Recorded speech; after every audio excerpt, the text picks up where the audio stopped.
Very sorry I couldn't be with you this week, but thanks to the organisers for giving me the opportunity to talk anyway. For those of you who don't know me, I'm Dave Wilson. I'm a research associate at CU Boulder. And want to talk to you today about this very ongoing project looking at the very weird behaviour of this white dwarf GD394. I've worked with many people on this over the years. I'm just highlighting a few here down at the bottom. Thank you very much. So GD394, this is a picture of it. It's hot. We don't quite know the temperature. Bright-ish white dwarf at about 50 parsecs away. Moderately metal polluted, accreting at about 10 to the 6 grams per second, thereabouts. So it has a remnant planetary system. But why do we care? Why are we interested in this?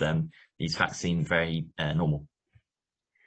So this in the 90s, this white dwarf kind of picked up the epithet of mysterious. So it had multiple papers talking about various mysteries of the white dwarf, and so solving mysteries and then adding more mysteries.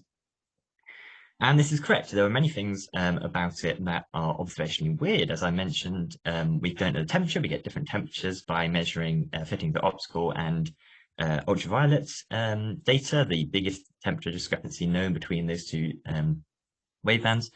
And there are many absorption lines in it that seem to not be inconsistent with the temperatures we can measure. But the most remarkable behavior of GD394 was detected in the 90s. These are observations from the Extreme Ultraviolet Explorer, EUVE, in Extreme Ultraviolet, hence the name, and taken for a few years in the 90s. And so first detected by Christian et al., and then elaborated on by Dupree et al., found this 20%, 25-ish% variation in extreme ultraviolet flux, with a period of about just over a day. And it's the only single white dwarf known to exhibit this behavior of several dozen the EUV looked at. It's the only one with known extreme ultraviolet behavior. And it was sustained. So every time EUV looked at it, the variation was there. This isn't something that just happened and then went away again. This is a sustained feature of the white dwarf. And the initial guess, because we have a period of about 1.15 day, we know white dwarf rotation periods are roughly a day, so it's reasonable to assume that this behavior is something to do with the rotation period, something moving in and out of view as the white dwarf rotates. And so if you phase forward the data, and you can fit it very nicely with a spot model. So the idea is you have an opaque spot, a very dark spot moving across the surface of the white dwarf, in and out of view of the rotation period. And Dupuy et al. Suggested this was, in fact, a metal-rich spot. So the white dwarf, as I said, is accreting metals. And they hypothesized that if you had some small magnetic field, there are actually quite strict upper limits, about 12 kilogauss on the magnetic field strength, but if you had some small magnetic field, you could channel material down onto this spot, and then that would absorb more strongly in the EUV and thus create this variation. And this made two key predictions that we've been testing over the past few years. So the first one is that we should see absorption line variation. If the spot is being caused by more metals in one area of the star than the other, then we should see something like this plot on the left. As the spot moves in and out of view, the absorption line should change in strength. And so we decided to test this. In 2015, we observed it with HST in the far ultraviolet, where most of the lines are. And we got 8 spectra time to phase resolve the entire rotation period or spot period. And the results were that we didn't see any variations. These are all 8 spectra, and any variation you see here is just noise. The lines are absolutely constant. So that seems a bit of a blow for the spot model, unless you suggest that the this EV variation was detected in the 90s, maybe it's gone away, possibly. But when we compared these data with a spectrum taken by GHRS in 1992, so just before the EUV variation was detected, we see that the metal lines matched up exactly. So either we have a spot that turned on for it exactly the length of time that we could possibly observe it, EUV's lifetime, and then turned off again, or that all the spot has been going on, more likely the spot has been the variation has carried on to the present day, because the spectra are consistent. So that's the first prediction, and it seems to be a bit of a blow to the spot model. But then the other prediction is that the flux that's absorbed in the EUV should pop out again with flux redistribution in the optical. And this is correct. We, like many areas of white dwarfs, this study of this star has been revolutionized by the TESS spacecraft. And in 2019, TESS observed it for 2 sectors.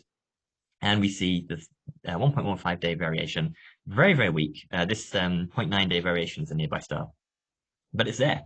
And you phase forward the light curve and you get this curve. So we have this variation, but we have a much lower amplitude than in the extreme ultraviolet, 0.1% compared with the 20% in the EUV. And there's a few problems with this. This is a very nice detection, very pleased to see this, but the data is pretty poor because it's low signal. So when we fold up the data and compare it with the EUV, we can't really tell whether it's what the best fit the data is. So we tried fitting it here with a sine curve and the spot model, and neither of them, the sine curve is a bit better, but neither of them are pretty good fits the data in comparison with EUVE. And the other thing is, because there's such a long distance in time between the 2 observations, that we couldn't phase fold these and compare their phases to see if the antiphase variation was correct. So that's where we have the published results on GD394, but we have since taken more data. So our first, once we had that non-detection with HST, our first instinct was to go back and try and re-observe the extreme ultraviolet, see if the variation was still there. Unfortunately, EUV is no longer with us, but the LETG grating on Chandra does overlap this, showing here effective area of EUV in Chandra. It does overlap somewhat, and particularly in the region where the EUV variation was strongest at the shortest wavelengths, the effective areas are very similar. So we can use Chandra as kind of a poor man's EUV telescope. And so we observed EUV for 110 kiloseconds in 2020, just enough to cover the whole rotation period plus a bit. And this is a nice X-ray image of GD394 with Chandra. We weren't allowed to observe it all in one go because apparently we'd melt the spacecraft, and we weren't allowed to do that for some reason. So we had to split it into 2 chunks. And this is the raw light curve. So a few days apart, but phased up to the variation period that we found from TESS. And you can see that even just looking at these, you can see there is variation there. And if you fold that onto the TESS period, then we rediscover the spot. We find this variation with about the same amplitude. We can't directly compare the amplitudes with EUV because we're looking at different band passes, but it's still there, very easily detected. And if we fit that with a spot model, then it shows up nicely. So so that's where we are with Chandra. But we can also add very recently more TESS data. So TESS re-observed GD394 in August and September. So this is kind of hot off the press data that I analyzed last week. We rediscovered the variation, it's still there. Similar period, consistent period, consistent amplitude. And now because we have 4 sectors of TESS data, we can combine the 2 together and see if we can get a better structure for the light curve and see if we can get some idea of what the behavior is. And so here is the forward light curve for 4 sectors on the same period. And you see we have structure, and instead of now it kind of still might be fit with the sine wave, but also kind of looks like an inverted version of the EUV data or the Chandra data. Could be with a brighter spot rather than a cool spot. And indeed, if we fit it with the same model, so keeping the size of the spot the same, but allowing the opacity to change, then we get a decent fit to the data. But here with a much lower relative flux, again, this flux is order like 100 times less than the variation, the amplitude variation from Chandra. And I've probably given it away by the title of this talk, but you can ask David, did he fold these onto the same ephemeris? And that is correct. So if I take the Chandra data again, here I've binned it up so you can see it more clearly. So you can see this nice spot behavior from Chandra. I can add it to the TESS data, and we can see that they are in perfect antiphase as the dark spot moves across the surface in the EUV, you have a light spot, a bright spot moving across the surface in the optical, but with an amplitude 100 times this. And we can fit that with our spot models as before. You have about 3 minutes left, David. Thank you. And that's all I need. So that's great. I think this plot was, after working on this stuff for 9 years, I think now, this is an absolutely phenomenal plot to finally see that we have like some data that we can explain. So yes, we find that GD394 is still varying in extreme ultraviolet with 20%-ish amplitude, and the optical with amplitude 100 times less. And the variation is in perfect antiphase. So we have if you can fit the EV data with dark spot model, then it looks like the optical data is showing a bright spot. So this is very consistent with the prediction from the metal spot model, except that we have that problem of no metal line variation. So instead of a metal spot, now I'm more thinking this is a temperature related, where you have a cool spot absorbing the EV and then a bright spot moving above it. And we see something similar with these white dwarfs with hydrogen emission lines. This is from Walters et al. 21. The GD56 has hydrogen emission lines that vary in antiphase to the test light curve. And their hypothesis for this was that you have a dark surface spot with a bright but warm but optically thin chromosphere above it. Now these are very different systems. This is definitely, in GD56 case, definitely magnetic, and we have no very strict upline on the magnetic field for GD394. But we do also have secondary evidence that there is a chromosphere at GD394. I mentioned we have anomalous emission lines that seem to be generated at temperatures much higher in the white dwarf photosphere. So I think this is the way to look in the future for GD394 of a dark spot with a warm chromosphere.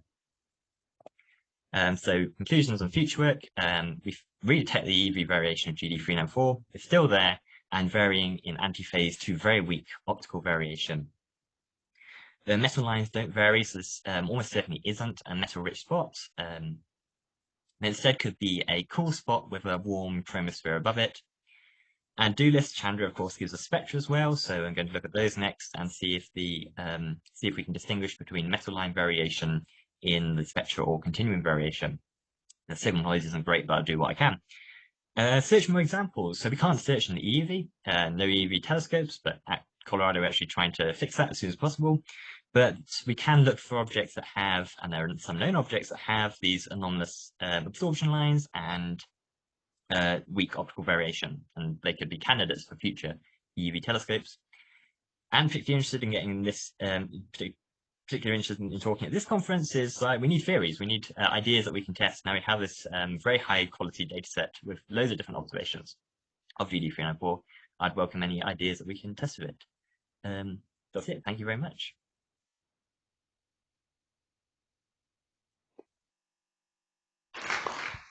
Questions? Boris? Okay.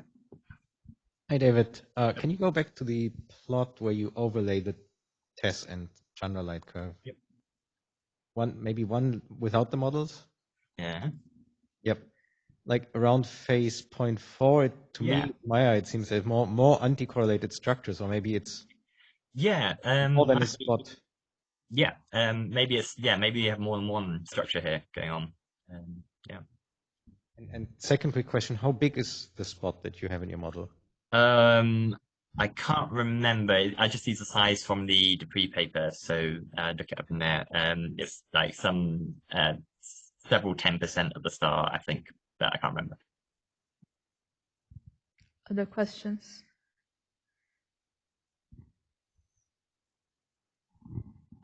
Great talk, David. I was just curious if you know, because I'm not an observer, but do you know of other observed polluted white dwarfs that have also had like a two rounds of observing on Chandra and TESS to see if this anti-correlation exists elsewhere?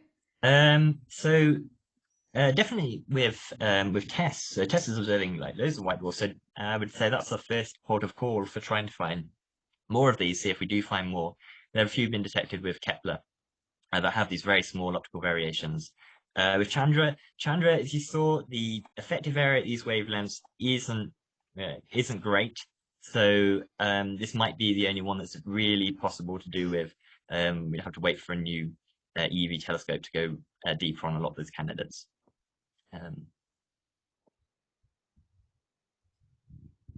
Joseph?